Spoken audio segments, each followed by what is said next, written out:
सरल सीधे व्यक्ति को संसार में कष्ट सहने पड़ते हैं, पर चालाक व्यक्ति संसार में सुख पाता है, सफल हो जाता है। सफल नहीं होता, ये गलत शब्द है। सफल नहीं होगा। अभी कोई चालाकी से सफल हो सकता है। रावण जैसा कोई चालाक पुरुष था, सब विद्याओं का ज्ञाता, परम चालाक था। कालनेमित से बढ़कर कोई चालाक था?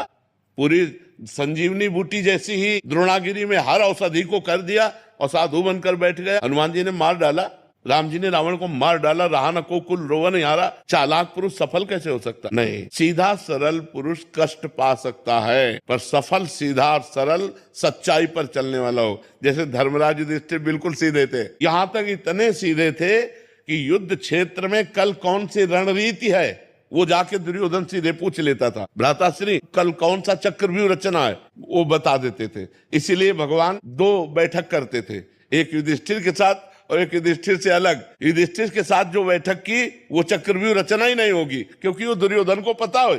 इतने सरल थे कि वो आके पूछ लेते, वो पूरी बात बता देते थे। तो आप देखो विनाश किसका हुआ? चतुर चालाक, जिसके साथ शकुनी, दुशासन, कर्ण, दुर्योधन के साथ इतने चालाक, चालाकी की हद थे ये लोग। तो क्या ये लोग सफल हुए?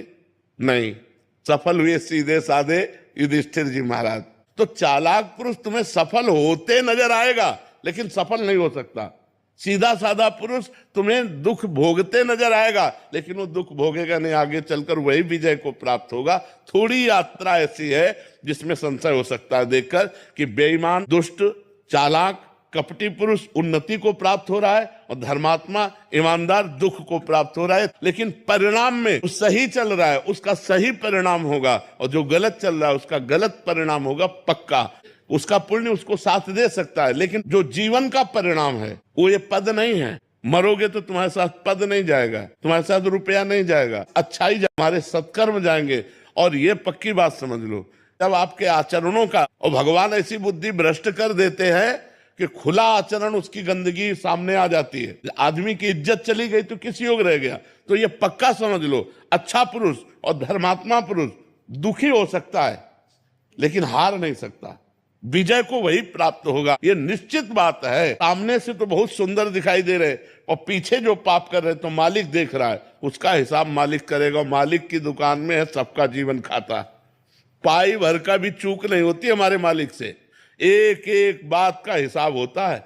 अगर हमने अंगुली भी उठाई है तो उसका भी हिसाब है कि क्यों उठाई और कैसे उठाई। परमात्मा सबको देख रहा है, इसलिए ये मत जानो कि कोई देख नहीं रहा है, हम अच्छाई कर रहे हैं, हमें बुराई पर बुराई मिलती चली जा रही, कोई हमारे देख नहीं। परमात्मा देख रहा है।